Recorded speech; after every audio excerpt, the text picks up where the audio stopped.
আসিমা, আমি সবাইকে মৌলিক অধিকার নিয়ে কথা বলতে শুনি। মৌলিক অধিকার কি? মৌলিক অধিকার হলো এমন কিছু অধিকার যা দেশের আইন সবাইকে দিয়েছে, যাতে আমরা সম্মানের সাথে বাঁচতে পারি। মানে এগুলো শুধু শহরের শিক্ষিত লোকেদের জন্য নয়, আমাদের জন্যও বটে কি? অবশ্যই সবার জন্য এই অধিকারগুলো সবার। যেমন সমতার অধিকার। কেউ আপনাকে জাতি, ধর্ম, টাকা বা নারী হওয়ার কারণে ছোট ভাবতে পারে না। তার মানে সবাই আসলে সমান।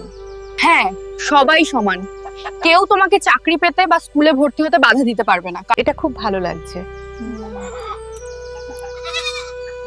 আর স্বাধীনতার অধিকার আছে, মানে তুমি নিজের কথা বলতে পারো, নিজের কাজ বাছতে পারো, আর নিজের ইচ্ছে মতো বিয়েও করতে পারো। কেউ তোমাকে জোর করতে পারবে না। তাহলে আমার জীবন কি আমার নিজের? আরো একটা অধিকার হলো শোষণ থেকে মুক্তি। কেউ কারো উপর জোর করতে পারে না এবং ছোটদের দিয়ে কাজ করানো যাবে না। হ্যাঁ, আমাদের মতো গরিব মানুষরাই এই সব কারণে সবচেয়ে বেশি কষ্ট পায়। শিক্ষার অধিকারও আছে। 6 থেকে 14 বছর বয়সী সব শিশুদের বিনামূল্যে শিক্ষা পাওয়ার অধিকার আছে। এটা সরকারের দায়িত্ব। আর যদি কেউ আমাদের এই অধিকারগুলো না দেয়, তাহলে আমরা আদালতে যেতে পারি এবং বিচার চাইতে পারি। এই অধিকারগুলো সংবিধান দিয়েছে। আমি এখন বুঝতে পারছি আমাদের অধিকার জানা জরুরি।